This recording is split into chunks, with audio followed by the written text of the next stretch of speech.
today. We really appreciate it. And welcome back to what is week 4 of our Global Smarts sessions, I believe, coming off the back of week 2 of our sessions with students. It's a little confusing there, but I just want to say welcome back once again, and we're going to get started. So I am going to do a little bit of a screen share for you guys just to begin. Let's see. Our agenda for the day, we're going to have a nice new introduction to a new friendly face, a part of the council, Logan Jones Merrill. We'll get to that in just one second. Then we'll do our weekly little successes, recapping week 2 before going into week 3 lesson plans. We'll have a break, and then we will have our formal debate. Once we complete that formal debate, we'll just go through a couple housekeeping announcements before we adjourn for the day. But first, I would like to introduce Logan Jones Merrill, the Development Assistant at the World Affairs Council of Philadelphia. Logan will be joining us on Thursdays from here on out. She's taking the role of Kristen as my kind of tech support background person, because it's really hard to lead these meetings without somebody kind of helping me behind the scenes. So Logan, you want to just do a quick little introduction? Sure. Hi, everyone. My name is Logan.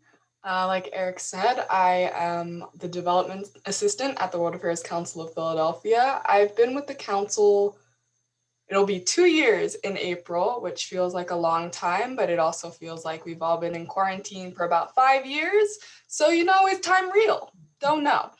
But I'm happy to see all of you. I'm happy to see this part of what we do as part of the council.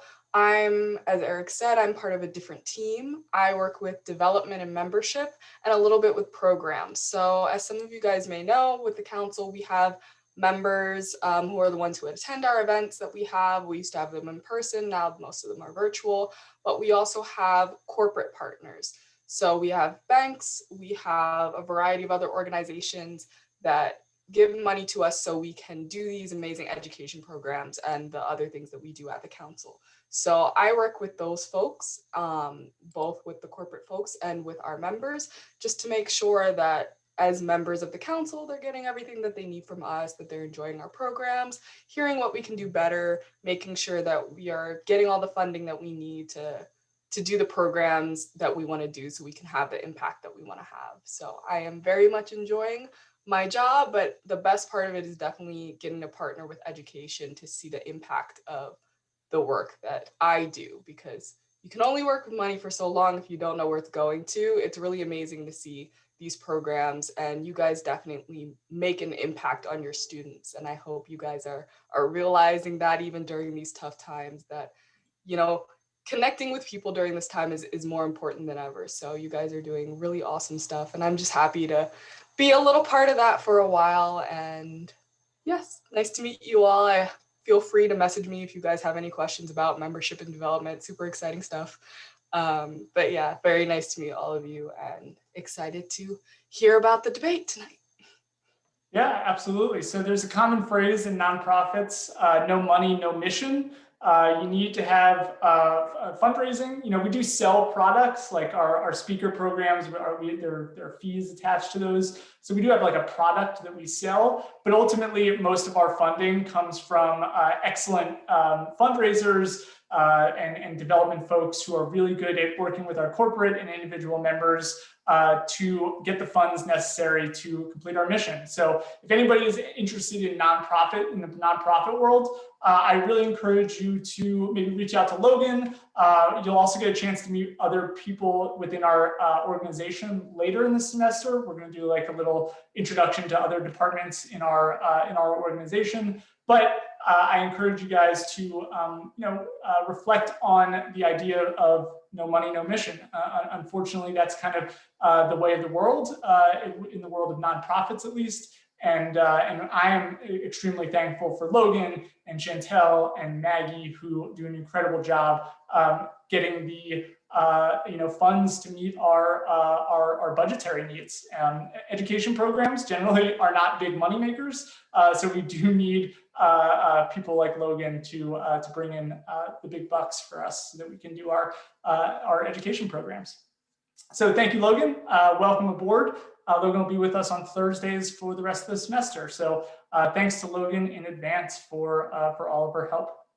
Okay, so we're going to go into little successes this week, just a few quick ones. If anybody has any little successes from their sessions this week or from life overall, would anybody like to jump in first with a little success that they've had this week?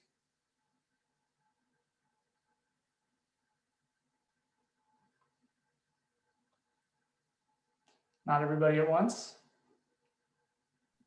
This is very little, but I got a new mask that's really comfortable to wear to class, and I really like it because it's adjustable. So that's a pandemic success. Yep.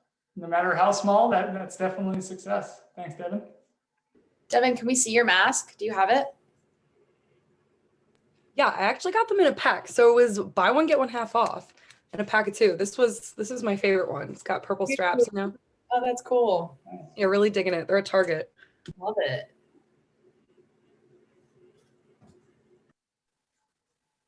I have a little success from this week, and that's today I went for a run for the first time in a very long time, and it felt good to get outside and get some exercise. Yeah, nice, Dana. It's tough to go for a run in the snow, but it is always a little success to get your body moving, especially after these cold, long winter days, or short winter days, I should say, that we've been having.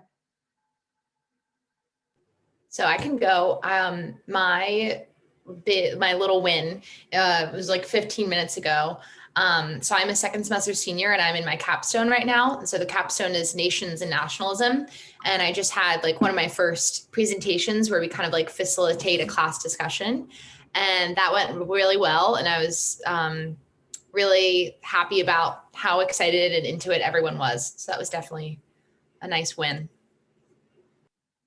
Fantastic. Thanks, Liz.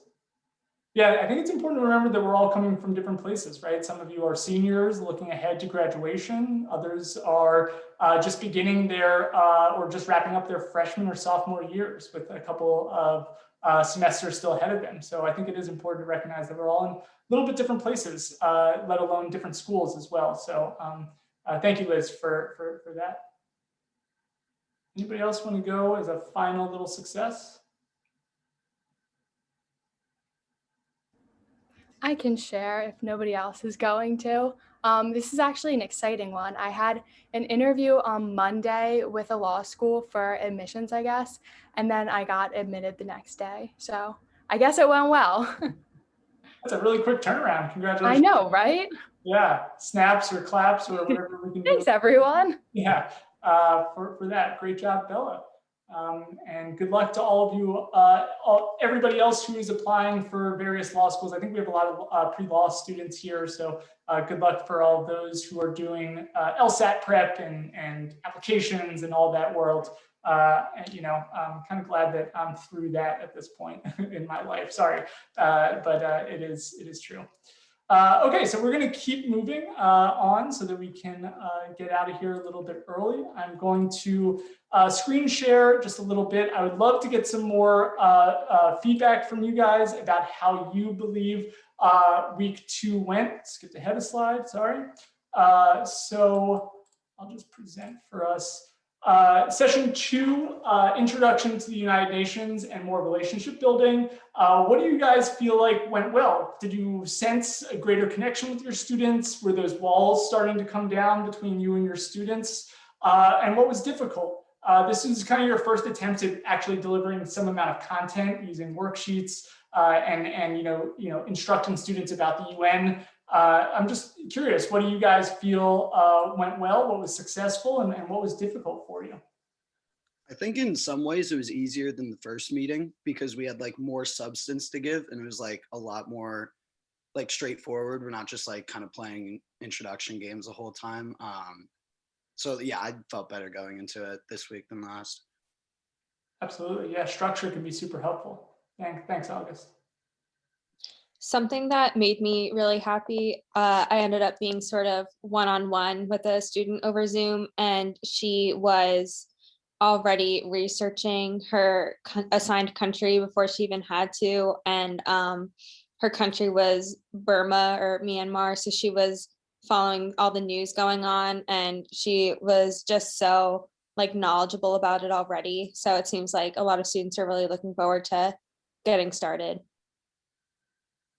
Yeah, great. Thanks. I have something from last week because Jesu hasn't gone yet, and this was also kind of like a tiny success also. But I wanted to shout Kylie out because we had like this weird thing happen with one of our students who like kept like playing music, but Kylie just like took it and rolled while like leading a Kahoot, and it was like awesome the way you kept the energy going.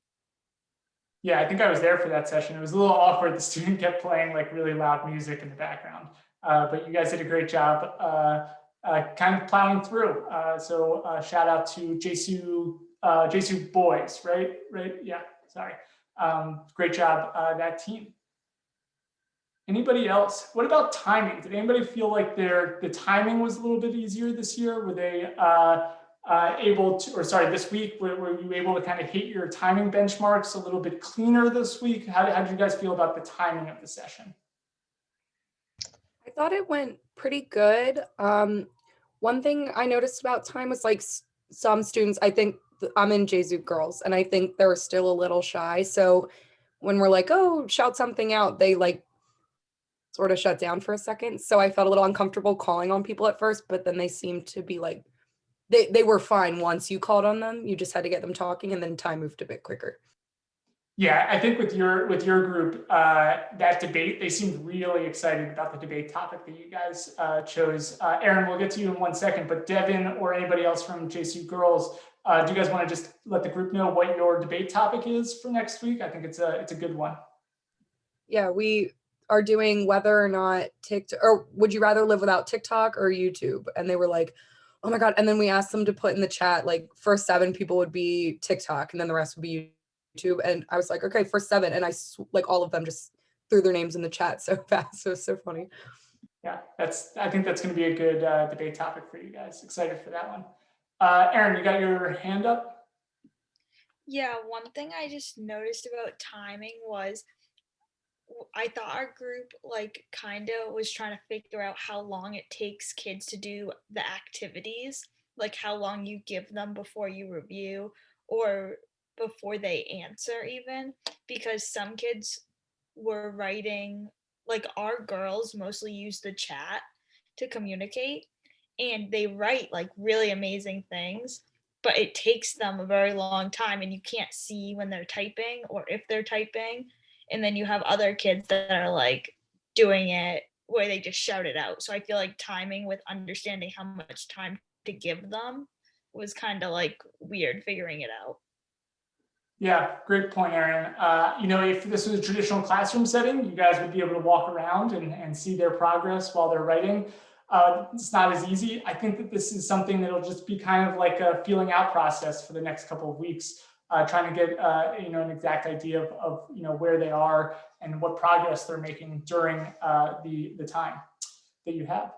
Okay, any other thoughts about week 2 recap? Just like kind of a logistical note now, because one school has now switched their days or will switch their day coming up. About half of all of the groups go on Fridays now.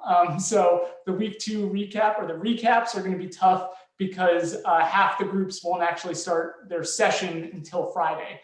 So recapping might be a little bit more difficult as we go forward, but good luck to all of our Friday groups. Hopefully you guys can pull something out of these conversations for your Friday groups.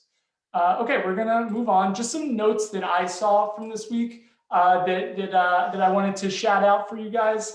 Observations were a little slow this week. We had snow days. I had some meetings moved around, so apologies for missing a couple of observations. I will get to everybody, I promise.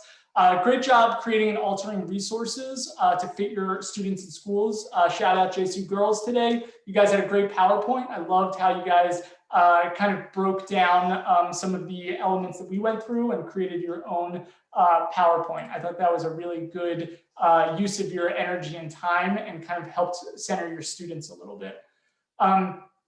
I've just been noticing some audio issues throughout sessions. Some students just saying like, I can't hear you. Maybe that's an issue on their end. Maybe it's an issue on your end. Tough to tell kind of in the moment sometimes. But consider always having written instructions ready to copy and paste into the chat while you're verbally saying your instructions to students.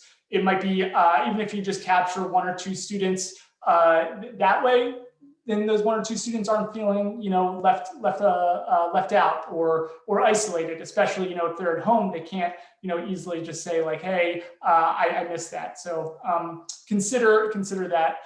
Some small things as well. I think August, I'm going to shout out you here. I think you just said something as simple as "thank you for sharing" was something that I really pulled out that I thought was a great thing for you just to say to your students who are sharing. It just makes them feel that they're appreciated and that we do value whatever they are sharing. So just small things like that. Thank you for sharing. Just double checking that you guys can that all your students can hear you. Those types of things, those little check-ins are really helpful for our students. And I just wanted to shout out those things that I saw this week.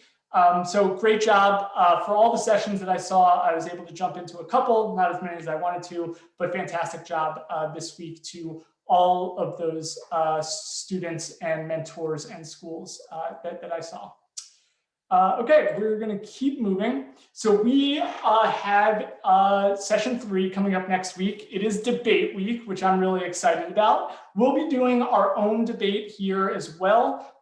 But there is an optional activity called the Police, which I will show you in 1 second. So I'm going to stop sharing for a second. And I'm going to drop a link in the chat for you guys. Whoops, wrong web page. There we go. A link in the chat for you guys, which is our lesson plan for this upcoming week. I will send you guys Word versions of this as well. I know that you guys have requested Word versions in the past, and I will send those to you. I'm also going to be showing you guys a couple of template PowerPoints that I've put together, or our wonderful interns have put together as well. And I'll make those available to you as well. So if you open up your that link that I dropped in to our lesson plan, you will see the first activity. Well, the first activity is just an introductory activity, whatever you guys want to do, game activity, highlighting music or food from one of your countries, whatever you think is a good idea for your students. The optional pre-debate activity is called the Police. I honestly don't love the name very much. Feel free to adjust the name to whatever you'd like. It's just the one that that was grandfathered in, so I kept it. But if you want to change it to anything, feel free to do so. But I created a little bit, or actually one of our wonderful interns created a PowerPoint for us. So I'm just going to run through that, and we're going to practice the Police together. So I am going to share my screen once again with all of you. And we're going to go to our Police PowerPoint. Okay, so this is, again, you guys will have an editable version of this, so you feel free to edit to your exact needs. But the Police is a fun public speaking game. Students will learn to speak clearly and comfortably in front of the class while improvising and not having to worry about content. So I'm actually going to put you guys on the spot, and I'm going to ask for some volunteers in a second to participate in this game with me.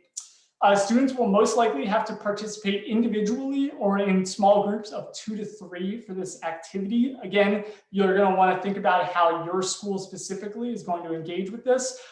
If there's a hybrid model, maybe individually would work better, or vice versa. Prep materials, a list of random words and phrases that are predetermined by mentors. I have a whole list to send you guys, but I encourage you guys to think of your own. You'll need a clock, stopwatch, or phone to time players. I assume nobody is going to use a stopwatch, and everybody will use their phone for this. So there are a couple of different options that I'm just going to present to you guys. Option 1 is the speaker group picks 2 nouns and must tell a story connecting both of those words together. An example would be having to connect flying cars and exercise. And I'll get into some more specifics in a second. Option 2 is the speaker group picks a beginning of a story prompt and must tell a story that begins with a phrase written on the card. So an example of that is in the year 2100, the world will be ... Option 3, the speaker group or individual is prompted with a single phrase or subject that they have to speak on for 30 seconds. So the speaker role, there are 3 roles. The speaker role, they'll be asked to unmute their audio and video. The mentor will randomly choose a pre-written phrase. The speaker must then speak for X number of seconds on the subject. We're going to do like 20 seconds in ours. Once his or her time is up, the next student in that group will continue telling the story for the next X amount of seconds.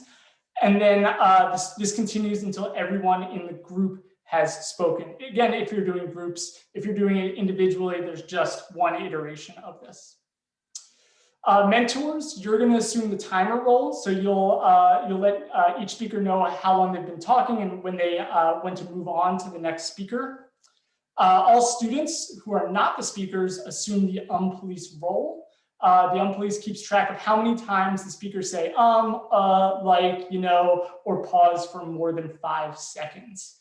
You're just going to rotate through all the groups or some number of groups who would like to participate.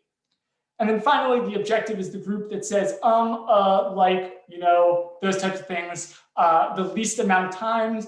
Make sure you're keeping score. One thing that I've found is if you tell students you're going to keep score, they will follow through on that and demand that you announce a winner. So if you do tell them you're going to keep score, make sure that you actually do keep score. So I'm going to stop sharing for a second. And what I would like is for some volunteers to play the speaker role. So somebody who is willing to speak on a single subject or connect 2 words and speak for 20 to 30 seconds on a prompt. So if you are, if you're willing to volunteer, just go ahead and put it into the chat or raise your hand or just let me know by speaking. Do we have any brave volunteers? Liz Sweeney, great, you are first. Great, so we have a whole list of prompts, but what I'm gonna do is I'm gonna put everybody else on the spot and you guys can put into the chat whatever you want Liz to speak on for 30 seconds, 20 to 30 seconds. So they can be 2 words that Liz has to connect, or it could be any phrase that Liz has to speak on for 30 seconds. So an example of phrase would be like the Eiffel Tower. Liz has to give us 30 seconds on the Eiffel Tower. Or she has to connect rocket ship and beach, and she's got 20 seconds to speak on that. So go ahead and put into the chat what you guys would like Liz to speak about. Whatever the discussion starter was in your capstone today, okay. Pandas and skiing, your favorite Netflix show. I love the pyramids of Egypt because, all right, let's go with Liz. Let's go with 30 seconds on your favorite Netflix show. So if we can all count the number of times that Liz says like, or you know, can't finish a thought, I will put 30 seconds on the timer. Liz, you can go ahead and unmute yourself. And you got 30 seconds on your favorite Netflix show. Ready, set, go. Okay, so I don't watch Netflix much, but recently I've been watching Bridgerton, and it is an excellent show about a love story, but I can't say that it is that riveting or well done. However, this TV show is quite entertaining and has an interesting storyline. I enjoy looking at the character development. Ding, ding, ding. Well done, Liz. Well done. I didn't catch a single slip up there. She was, I think, perfect, right? Well, it's funny. I have a sticky note in front of me, and I notice I say and like a lot. So it says goal, say and like less. So I think this is such a helpful practice. Yeah, if I had that sticky note right there, I think I would only say, I would just like read it over and over and over again. So extra props for being able to put all those distractions out of your head. Do we have another volunteer? Does somebody else want to go? Does somebody else feel brave enough to give us 30 seconds? I could. Okay, Chris. Great. Let's get some more prompts for Chris in the chat. So what would we like Chris to give us 30 seconds on? Any topic, I think, well, not any topic, but most topics here are fair game. Let's see what we get in the chat. Any new ideas? The best singer of all time. Why is baked ziti better than lasagna? That might be a tricky one. Who's going to win the Super Bowl on Sunday? Topical. When we live on Mars in the year 2070. Okay, let's see. I think the football one's going to be a little bit too easy for you, Chris. You seem probably like somebody who watches football. So let's go with why is baked ziti better than lasagna? So again, nothing here has to be true or factual. We're just doing a little public speaking practice. So Chris, I'm assuming that you've eaten baked ziti and or lasagna at some point in your life. I have. Okay, good. I have. And baked ziti is obviously better than lasagna for the very simple reason for being the cheese within lasagna. It's too cheesy. Like there's all this feta cheese and like it's just, or it's mozzarella and all these different kinds of cheese. I'm not a cheese guy.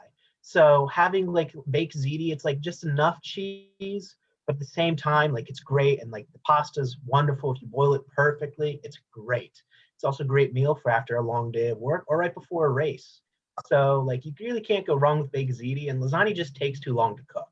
Ding, ding, ding. Well done, Chris. Great job. Round of applause or snaps or claps for Chris. Did anybody get any ums or likes? I think I caught a few. I think I caught 2, Chris. I think I caught a like. Oh, Aaron's got 4 fingers over there. 4 from Megan as well. It looks like you had 4, Chris. So great job. I think that was a little bit of a tough subject. So great job. And you had no prior planning or knowledge of that. So great job. Okay, so unless anybody's like dying to go, we will keep it moving and move on to our debate lesson plan. That's just a little fun and silly activity for you to do with your students. So great job, Chris and Liz. Thank you for your volunteering, and thank you to everybody who dropped some opportunities into the chat as well.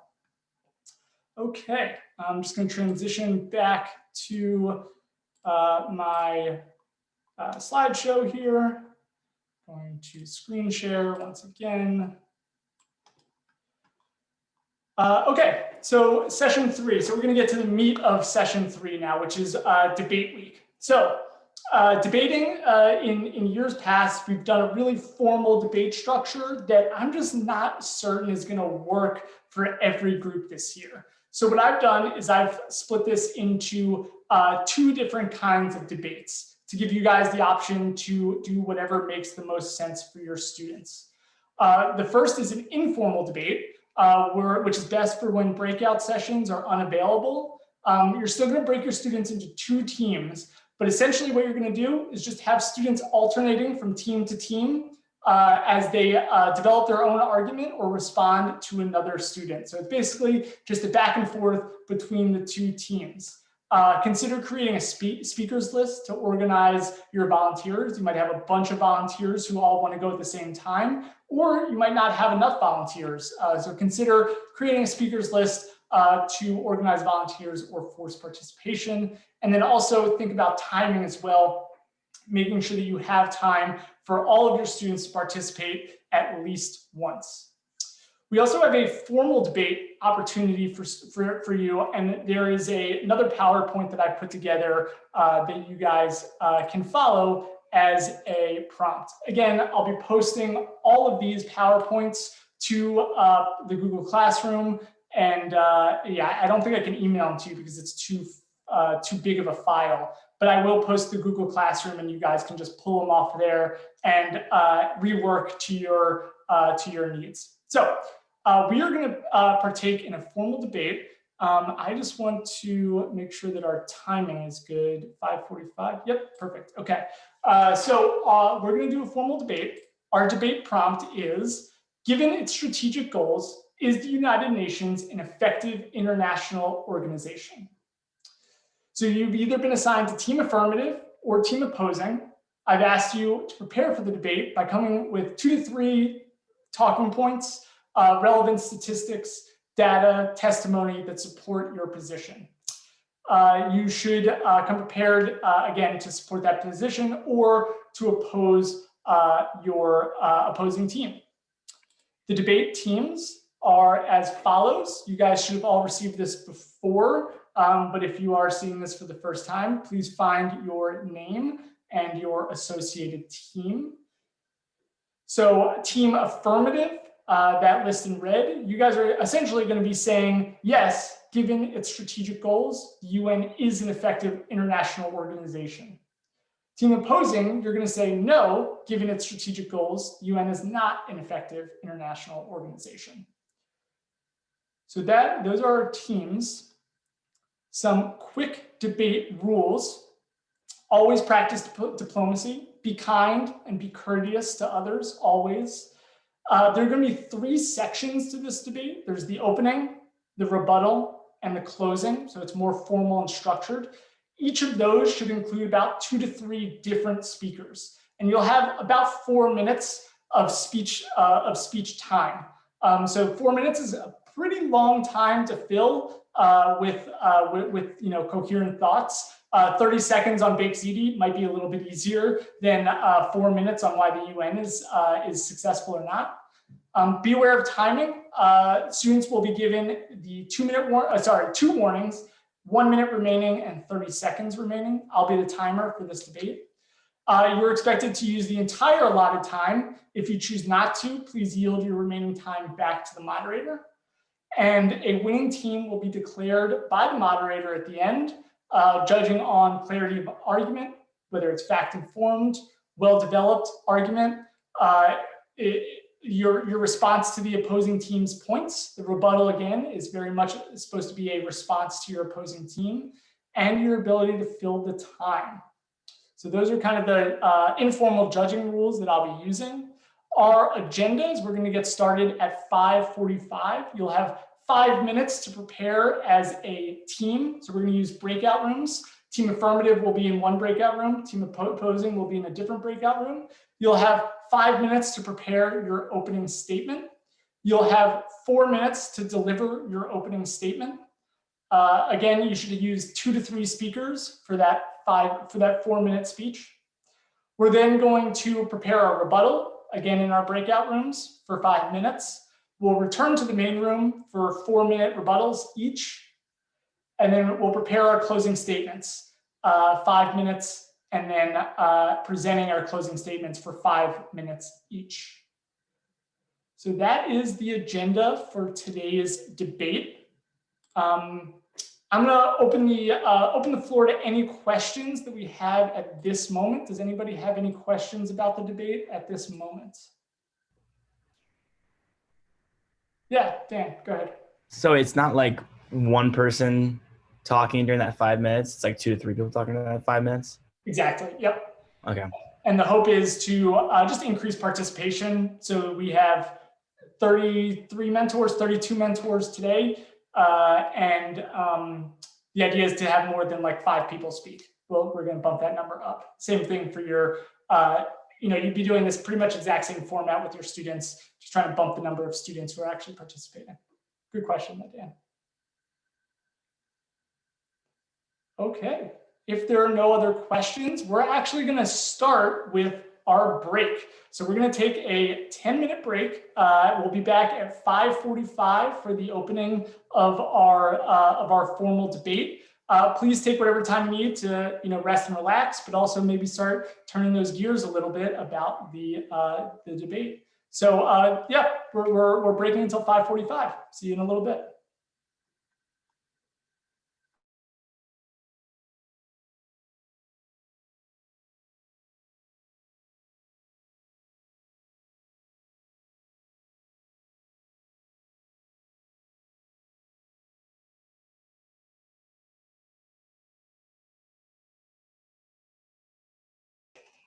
In order to stay on track, let's all come back together for our debate. I forgot one small note. It should have been included in the PowerPoint. It was the order in which you guys will be presenting. So for this debate, we're going to have, for the opening statements, team affirmative, you will go first. Team opposing, you will go second. For the rebuttals, team affirmative, you will also go first. And then team opposing, you'll go second. And then shockingly, closing statement, team affirmative, you will go first, but team opposing, you get the final word. So in just a few seconds, we're going to open up the breakout rooms and get started. Logan, are we ready with breakout rooms? Yep. Okay, let's go ahead and open breakout rooms. You guys can head into your respective rooms and begin preparing your opening statement.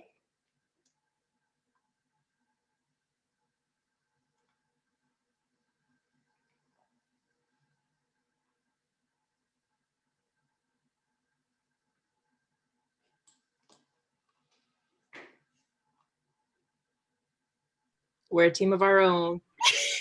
Are you guys not assigned to teams? I didn't get a notification now. Maybe you guys came in later after Logan had done it. 1 second, I'll have you guys sort it out. Yeah. Okay. Logan, can you also assign me to a room? Doesn't matter which one. Sure, no problem. Once you assign me to one, I can jump around to whatever one I want. Mm-hmm. You guys are your own team, though. Kelsey, I sent you off. Okay, Kelsey's gone. There we go.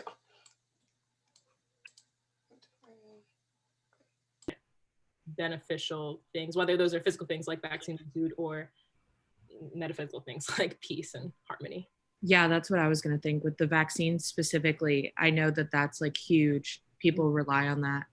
And then also like food, like for children, I was going to say that that's like a really big thing because children are like voiceless in the sense that they can't speak up for themselves. So the UN is taking in that like position of doing it, of like protecting them and providing for them, which I think is effective. So yeah, I think that one's good too. I also sent a link in the chat. It's 70 ways the UN makes a difference. And it's like peace and security, like there's different groups, peace and security, economic development, human rights. So if we need more like talking points and things that we might not necessarily think about at first, there's like a bunch on there. Awesome. Like China is like categorically rejects every single funding, like fundamental principle of the UN. And they have like successfully managed to contort the UN's economic policy to fit their Belt and Road Initiative. And I think Aaron hit a great point with like the tier system, because the UN only really works for who gives the most money. And so China has. You know so much more about this. I think you should be speaker too. Oh, okay. Well, yeah, just in like it's a tier system. It's not who needs the most help. It's who's donating the most is who will listen to. And yeah, I don't know. So I just really not a huge fan of. Yeah, August, you got that. So just have like 3 points prepped because we only have like 4 minutes to present. And then Devin included a stat for the UN, but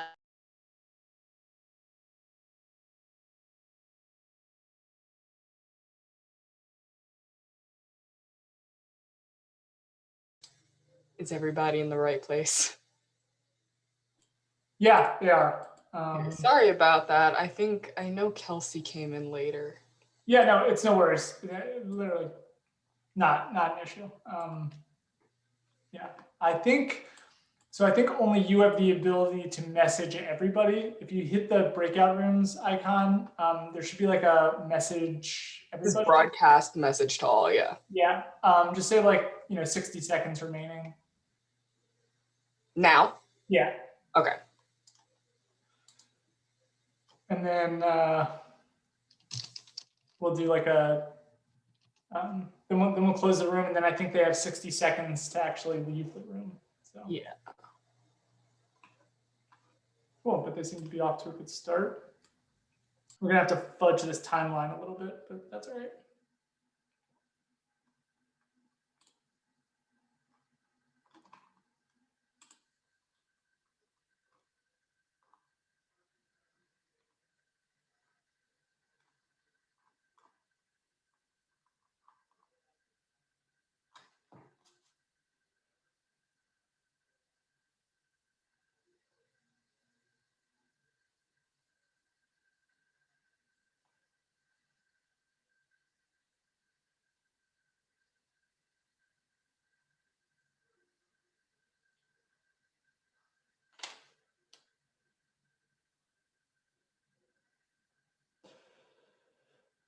Do you want to close the breakout rooms?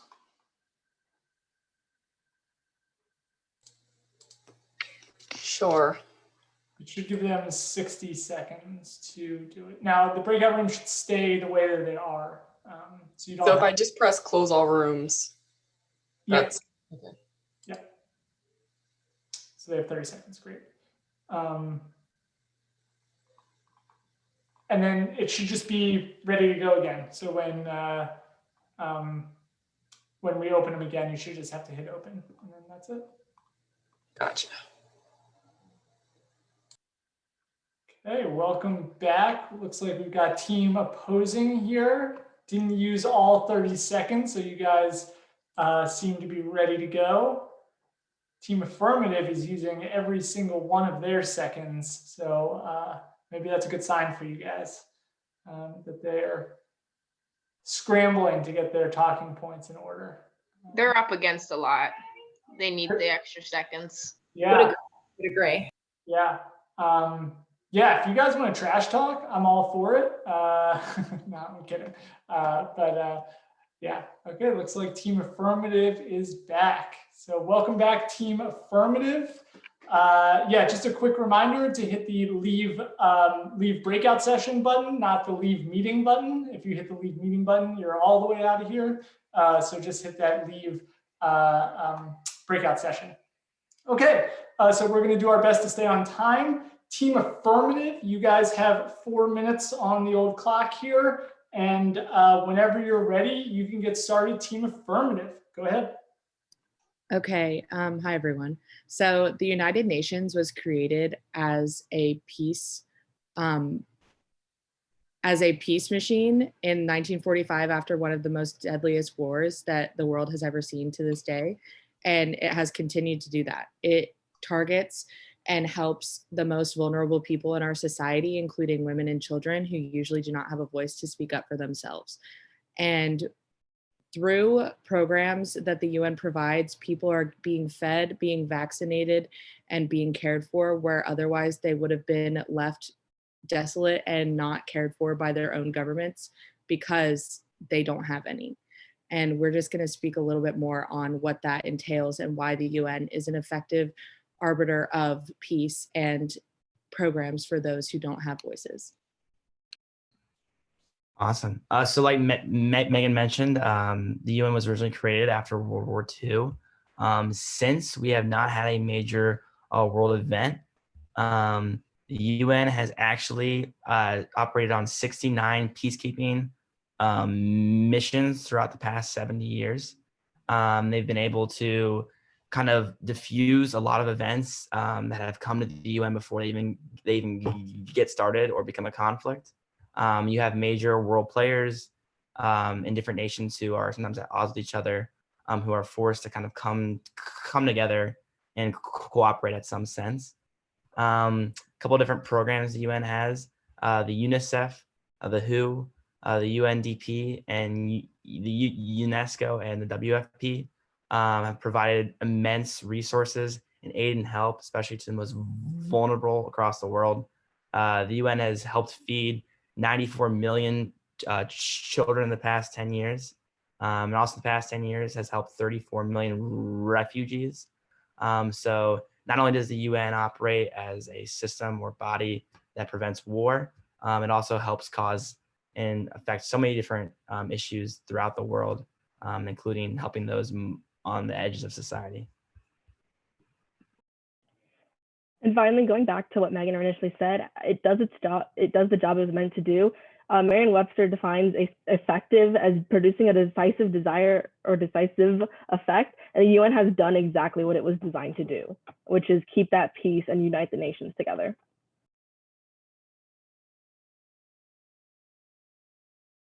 And we give our remaining time to the proctor. Great, thank you, Team Affirmative.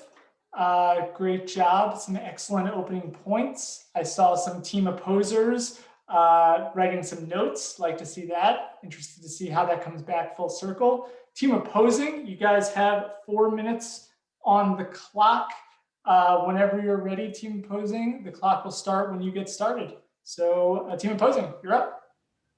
The UN has failed to provide itself as an effective global institution in many ways, particularly in regard to the Security Council consisting of 5 members having the power to veto any legislation or resolution. In this way, the UN does not, in fact, meet its goals of equality and multilateralism. This is way too much power to put into a single organ of the UN, of which 5 member states dictate the majority of the decision-making in a 193 member state organization. For instance, the P5 could veto for any ally or for themselves. An example of this would be Russia vetoing its ally Syria during the Syrian civil war and chemical weapons attack on innocent civilians. A veto power can completely throw off the vision of peace that the United Nations tries so hard to paint. So furthermore, the 4 principles of the United Nations are the equality and self-determination of nations, respect of human rights and fundamental freedoms, and obligations to member countries to obey the charter.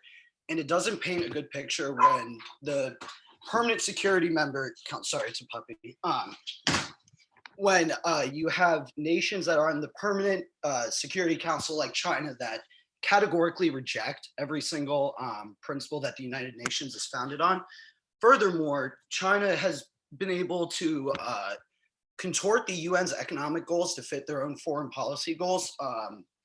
I'm thinking of the Belt and Road Initiative, and Chinese career nationals have successfully led 4 specialized agencies within the UN, the Food and Agricultural Organization, the Industrial Development Organization, and several others.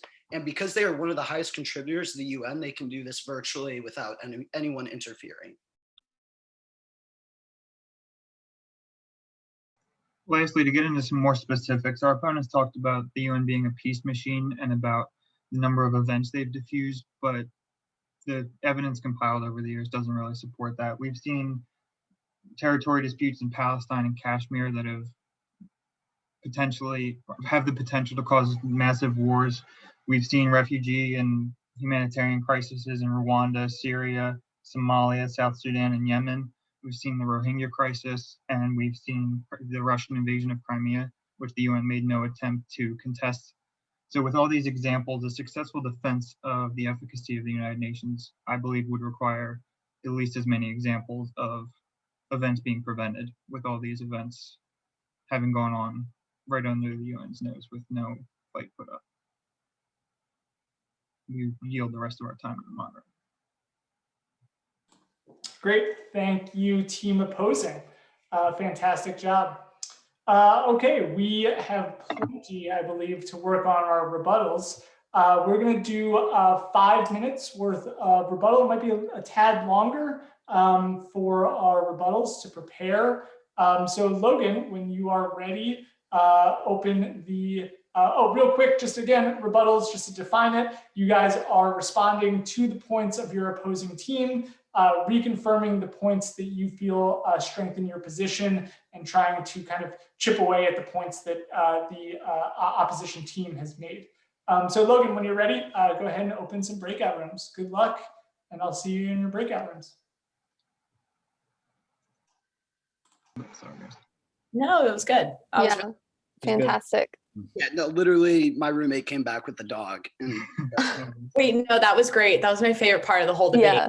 That was It gives us the adorable points. Yeah, that was perfect. Yeah, adorable points. We win on that. So I think they had like 3 separate points that we can just have 3 speakers talk on. So the first one was that through its programs, people are being cared for. The second I thought was like so surprising is they said we haven't had a major world event like conflict wise. So we can talk about ISIS, Iraq, Israel and Palestine, Russian aggression, China not cooperating. They were saying people cooperate. I was like, literally no one cooperates. Didn't act on Syria, so therefore we haven't prevented war. And then the third one was that it does the job it's supposed to do, and that it keeps peace. And made me think a lot about like the G20 and G7, how like smaller mini-lateral agreements are doing more and they're like way more productive. So like not only do they work on like international trade, but they've helped with like counterterrorism, security, the environment, like basically all of the SDGs of the UN. So I don't mind talking about the third.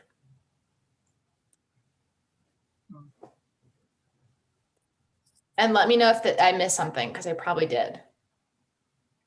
Something we can offer as an alternative to the UN being like the keeper of the peace is that the balance of power with superpowers in the world has actually been more. Do you want to go to?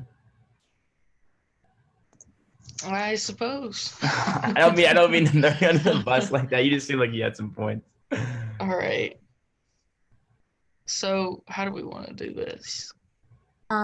I think a good framework of this one might be what you kind of said already, Kelly, is like that bureaucratic kinks don't necessarily mean that it's a broken machine. Because if that's the case, then every single government on earth is ineffective, and that's just not true. I was gonna say that their main argument for that second half was that like, oh, the UN had mess ups. Well, like thinking in that ideal makes everything a mess up because like we're still on an earth and it'd be unrealistic to think that the UN would work without having a mess up at some point. Exactly. And also like Russia and China, I feel like are really easy targets to pick at because they're really nationalist states and they're always going to do their own self-interest. So I guess like that is another thing, like it's a participatory machine. And so you're going to have more, I mean, this is a political science term, like realist states, like you're going to have more self-interested states because that's just the name of the game. Like, I guess, like if you could put it in more like simplistic terms.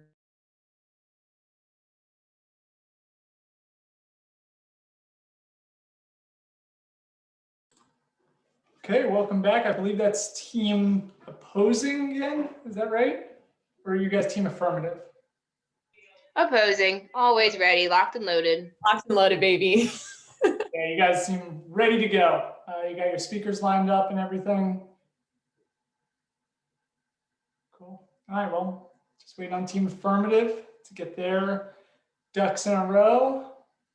Okay, we're all coming back together. Team affirmative, welcome back. Just so you guys know, team opposing was talking a little bit of trash, not a ton of trash, but just a little bit of trash with me and Logan here. So just a heads up about that. It's getting a little competitive. That's all right. You know, that's fine. But we're gonna have team affirmative. You're gonna go first with your rebuttal. Team affirmative, whenever you are ready, you can, whenever you start talking, the timer will begin. So team affirmative, whenever you're ready. So first, I would like to thank team opposing for pointing out some of the mistakes that the UN has made over, its duration. So one thing to remember that is important here is that the UN is more so a provider and a protector, and ultimately it is an organization still made of humans. So it's still going to have human fault factored in. Placing all of the responsibility onto small mistakes such as, the Security Council's imbalance of power, I feel like is unfair and undermines the whole point of collaboration and cooperation, which are the key points of the UN.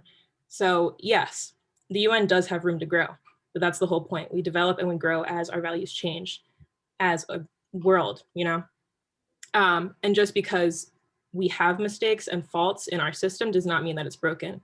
Otherwise, every single government in the world would be broken. Agree, disagree. So now we're going to talk about some of the more specific factors that you guys touched on. So our basic overall point for the rebuttal is essentially that a system can have flaws while still being effective. And that's exactly what we're seeing with the UN. Just because it has problems doesn't mean it hasn't been effective in its goal of creating peace and providing services around the world. So some specific instances that our opponents mentioned were example, Rwanda. Well, what we see in Rwanda is after the fact, the UN actually established the sexual assault prevention program afterwards. So what we see is, yes, there was still a problem there, but it doesn't mean they're not effective and they're not learning and growing from that to better themselves in the future.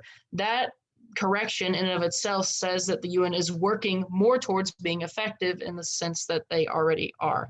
Also, what we see with Russia and China, it is an organization composed of nearly 200 member states. What we're going to get is we're going to get places that are more self-interested. This isn't an all like dictatorship kind of organization. We're going to get people that have their own interests in mind first. But what we can see is that the way it's set up has officially been effective, even like despite the fact of those places. So just going back, like, since the 1990s, many conflicts have have been brought through the UN. For example, Sierra Leone, Liberia, the North-South conflict in Sudan and Nepal. What we can get from this is, yes, there's problems, there's power issues, there's mistakes, but it's still an effective organization and it's working out its kinks, which essentially makes it more effective. It's not perfect, but perfect doesn't mean effective. We yield the rest of our time to the moderator. Great, thank you, Team Affirmative. Some interesting points there. Very interesting. I'll reserve my thoughts until the end. Team Opposing, you are up whenever you're ready. Team Opposing, you can start, and the clock will start whenever you begin. All right. Well, thank you, Kelsey and Kelly, for your interesting points brought up. I do like that you pointed out the purpose is collaboration, cooperation. And I think that is important when you're talking about any global policy. But Kelly, I know you mentioned being self-interested, that states are going to be self-interested. And I think that that's just the nature of the global system, that actors are going, whether they be individuals or states or institutions, you're going to be self-interested. In which case, what is the point of paying into an institution if it's not going to further your interests in the ways that you want it to each time? So if we're going to look at, for example, Iraq and our decision to invade Iraq, that's something that the United States had a vested interest in, and the Security Council did not approve our plans to do so. And yet we did it anyway. And then we were reprimanded by the United Nations for going ahead and pursuing our own self-interest. So we're paying a lot of money to look bad is what basically happened there. So we don't want to end up in that situation again. And then again, if we're going back to self-interest, we didn't join the League of Nations in the first place for a reason. The United States has to build up. If you're going to have cooperation, you can't pour from an empty cup. So it's important to focus on issues within your own state first. Pursue your own self-interests, create a stronger state for yourself and your citizens, and then go forward and do smaller multilateral agreements without the payment and commitment to a larger institution. So you guys talked a lot about, I guess, the self-interest, like each nation has self-interest. And the one thing about the UN Security Council that's not really, I guess, it's not really, I guess, equal and fair is that there's only 5 nations in it. And if it were to prevent like war, which it hasn't at all times, it just does, it's not as effective. And in a sense that a lot of these nations in the Security Council have nuclear weapons. So in a sense, there's almost this sense of nuclear deterrence for warfare. So it's just not a good system overall. So to the third point in your opening statement, the United Nations does not indeed do its job in keeping peace. And in fact, organizations like the G20 and G7 and other mini-lateral agreements are way more productive and efficient. Though never intended to be a global organization resembling the UN, the G20 has developed a constructive dialogue on coordination and cooperation. not only in terms of international trade, but also in terms of in other realms of global affairs, such as counterterrorism, security, environment, sustainability, and climate initiatives. These are all things that the UN has wanted to make progress on, but hasn't, while many lateral agreements have. We yield the rest of our time. Great, thank you, team opposing. Excellent points on both sides. Appreciate the effort and thought that you guys are putting into this.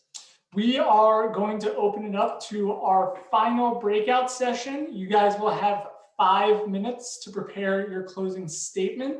Again, this should be kind of a summary of what your argument is. You can fit in some last little rebuttals to those points that your opposing team made. I do ask that you are going to use new speakers that have not yet spoken in either the opening statement or the rebuttal for the closing statement. Yeah, I think we are ready to go. You'll have 5 minutes to prepare, and then up to 5 minutes for your closing statement as well. Okay, Logan, let's open up our breakout rooms. And good luck. Shout out Callie for a last minute addition. Wow. Not me stumbling every other sentence. No, it was great. Somebody stumbled, Miss Girl. It was them, but also me. And I apologize for that. But It's illegal. Why is she allowed to go twice? She's too good. she's too good. Not the law. She's our secret weapon. So I was thinking, he said like we can get last minute rebuttals in. One thing we did not like touch about theirs is like the 5 voting thing. So if we have like a rebuttal for that, we could just slip it in at the end if somebody wanted to make sure we hit everything. Any volunteers for the last closing statement? Anyone hasn't gone yet?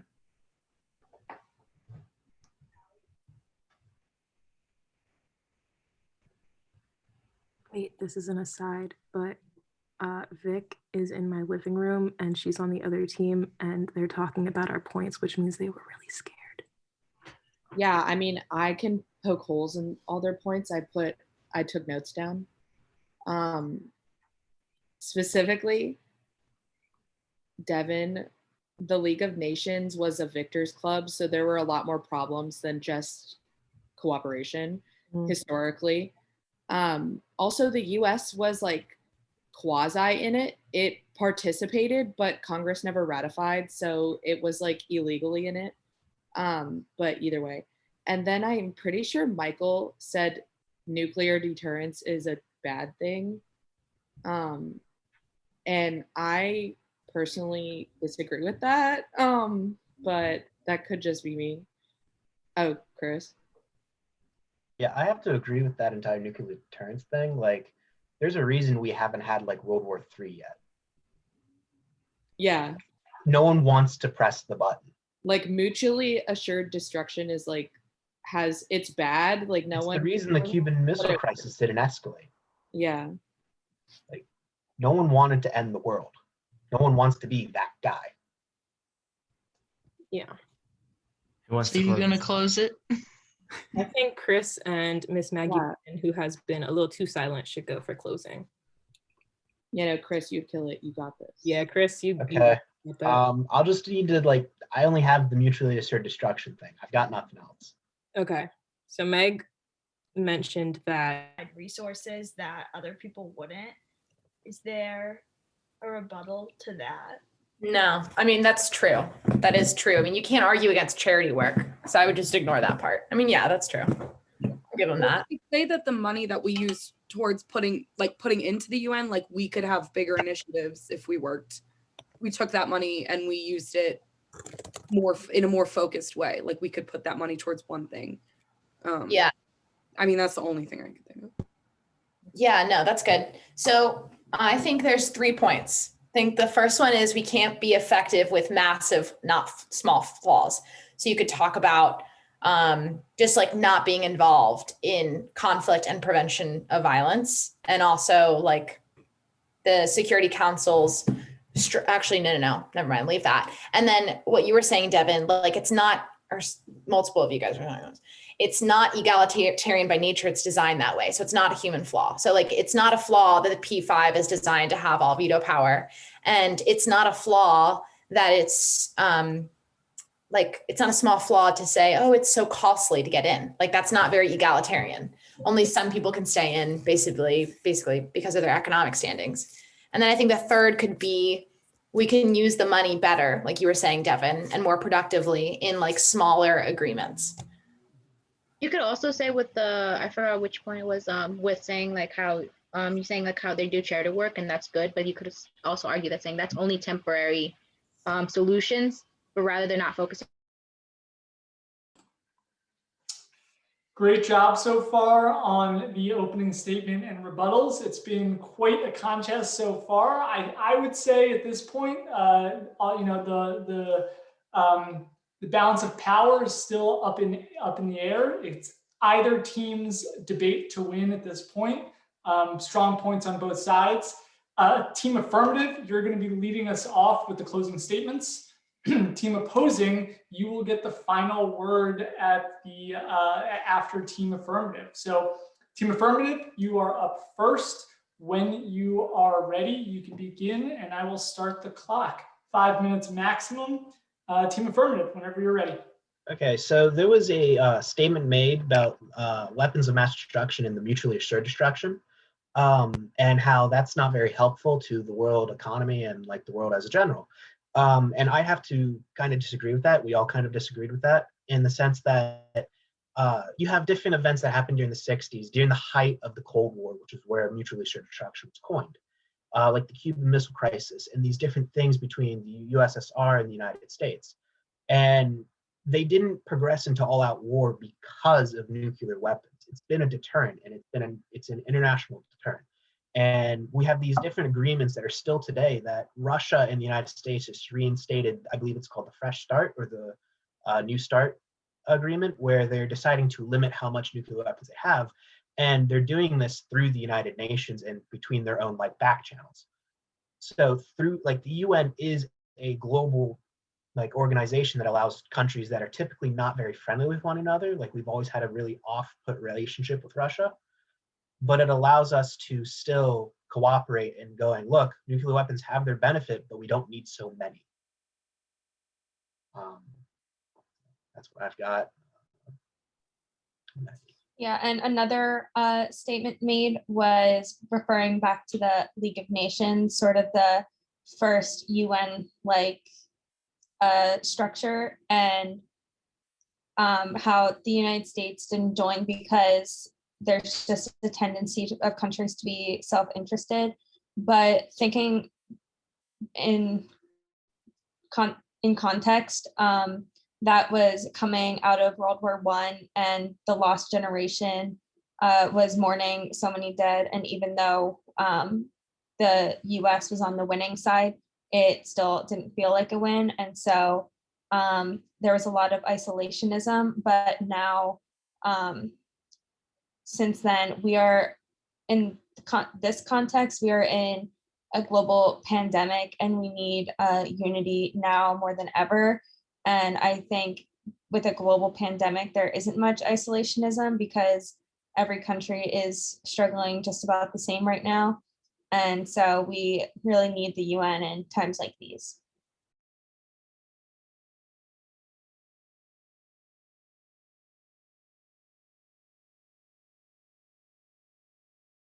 We yield the remainder of our time to the moderator. Great, thank you. Great job, team affirmative, well done. Excellent points made. Team opposing, you're up next with our final section, our final closing argument.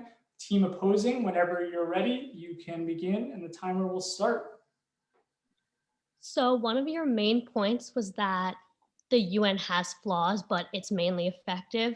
And to put that together, you were like, it's human flaw, it's made up of humans, like that just happens. The flaws that we pointed out about the UN and about the Security Council are not human flaws, they're structural flaws. The UN was structured in a certain way to give those main 5 countries power. It was an intended structural power imbalance um, it's not, sorry, I just lost my train of thought.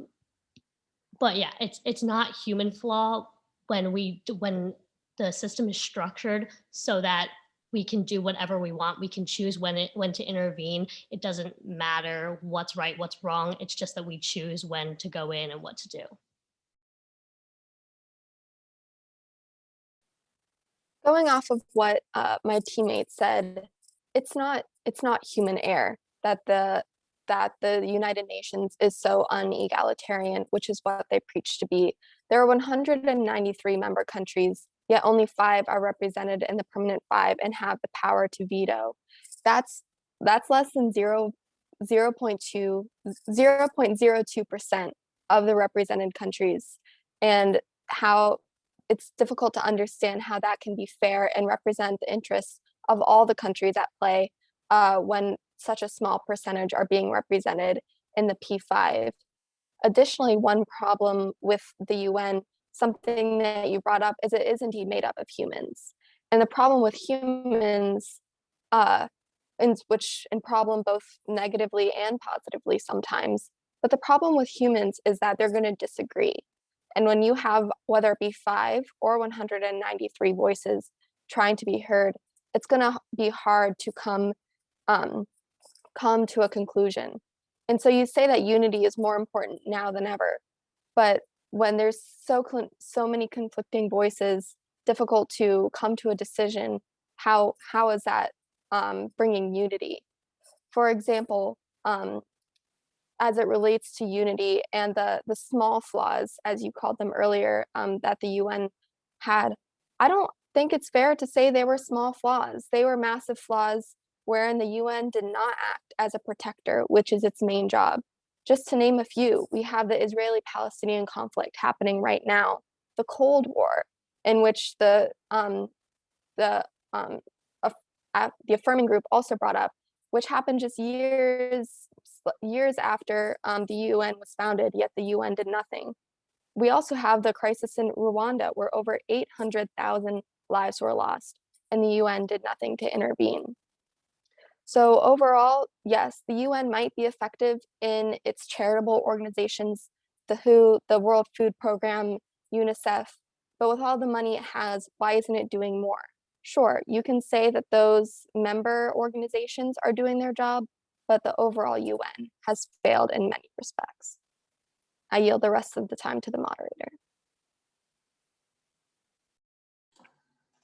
Great job. Thank you, team opposing. Thank you, team affirming. Round of applause for all of our participants today. Great job. Really interesting thoughts that you guys all presented.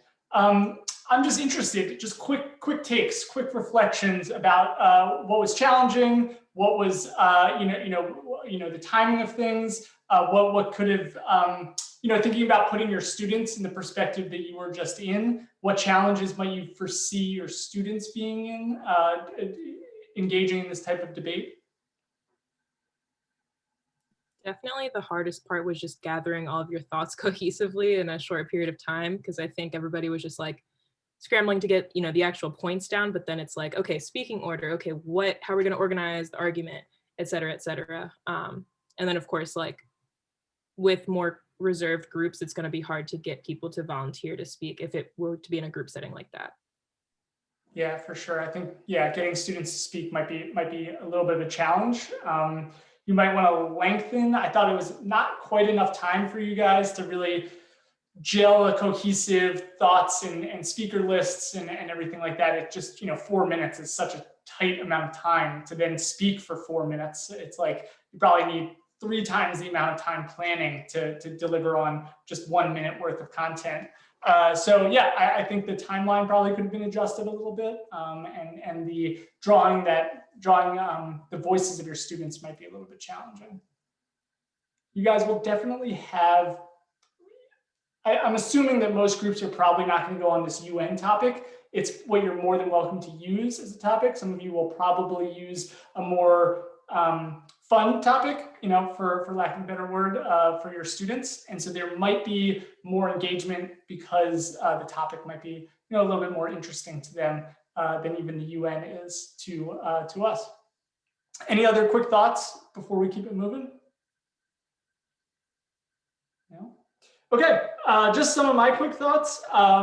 First of all, I thought you all did a really good job given the fairly significant time constraints that you guys were in. 4 minutes preparing for a 4-minute speech with 3 speakers, 2-3 speakers, is really challenging. I tried to fit in as much as I could in a small amount of time, so great job with that.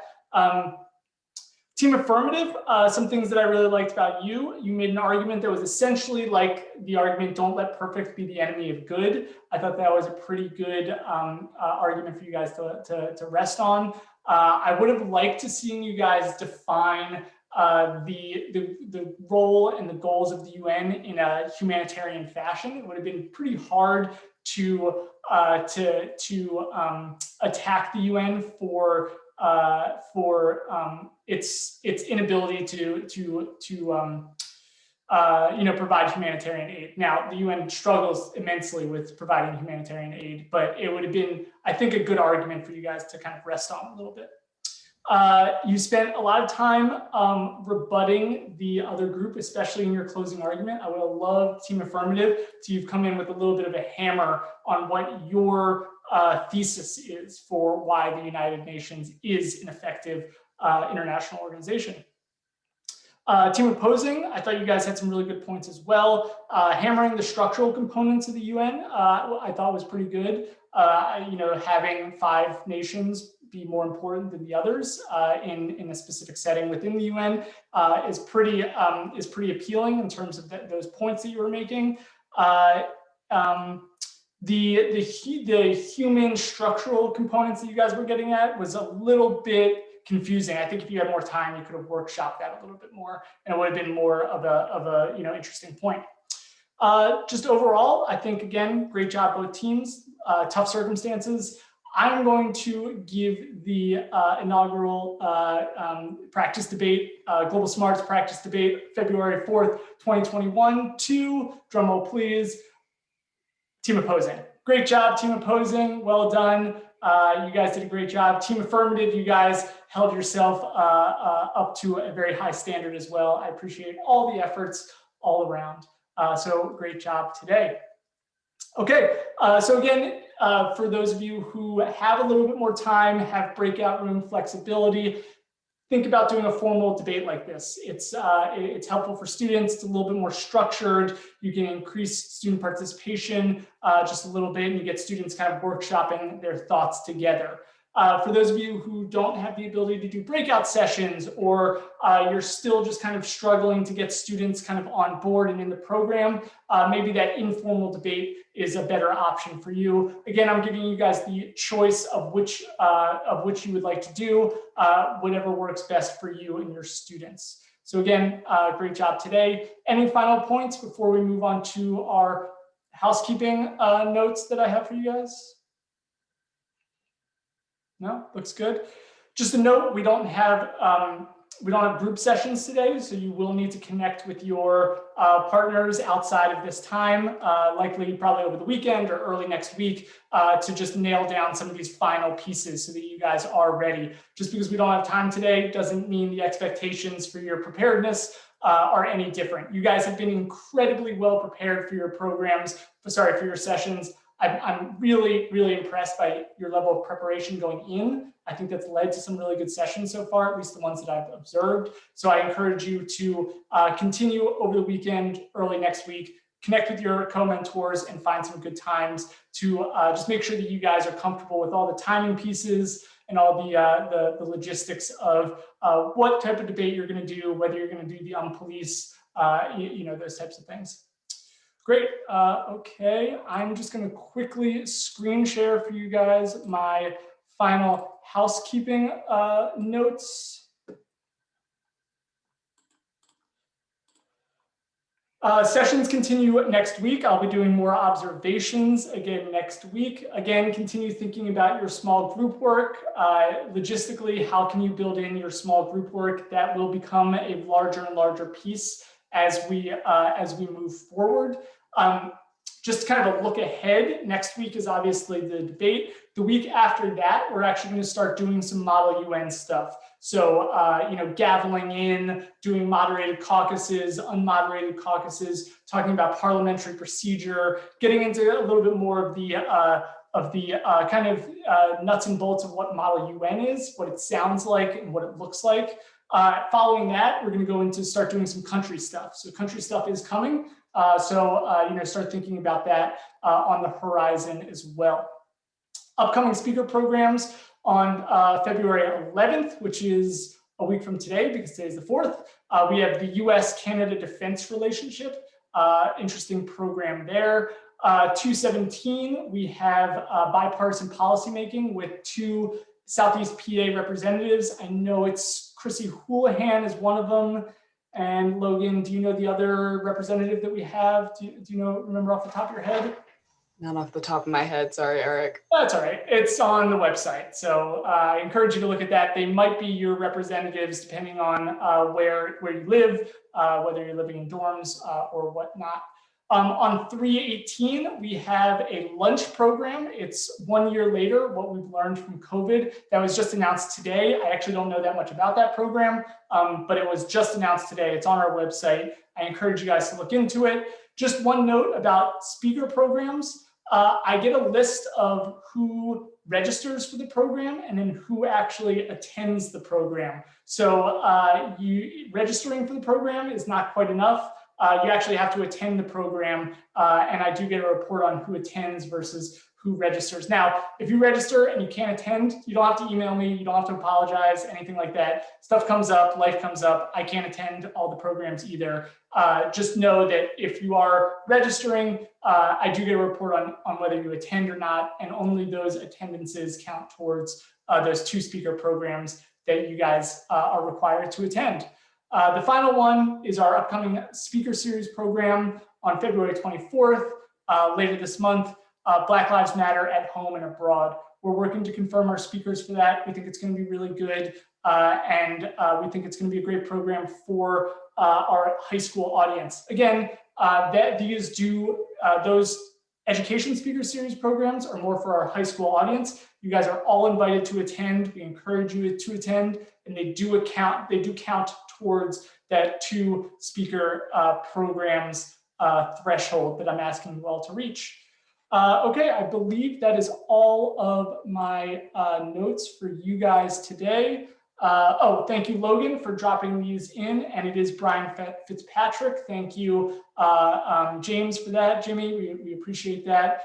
They are both Southeast PA representatives, I believe. Please don't quote me if I'm wrong, but I think they are. Thank you, Logan, for the links to register. Those are all our free links to register. Outside of that, I don't have anything else for you guys besides good luck. Good luck with your sessions next week. Good luck to our Friday schools with your week 2 sessions tomorrow. Great job. Oh, one thing that I did forget to mention. Some of you had to deal with snow days this week. Some of you had to deal with canceled sessions due to a variety of issues that came up this week. What I'll ask you to do is combine sessions 2 and 3 into one session and kind of just pick out what the best options are from each of those. If you have to drop pretty much everything from session 2, that's okay. I'd like you to really focus on the debate if possible, get your students speaking. One thing that you could do is speak with your faculty advisor about assigning some of those pieces, like those worksheets that really made up the bulk of session 2, having the teacher assign those as asynchronous activities. That's another way to get that content in without having to do it with your students in the moment. So again, hopefully that makes sense. I'm going to stick around a little bit to answer any questions that you guys have. If not, have a great night. Good luck tomorrow. Good luck next week. And I just wish you guys all the best. Take care. Thank you. Thank you. Have a good weekend. Thank Bye, you. guys. Take care. No questions. Whoa. Okay. That's the first time that that's happened.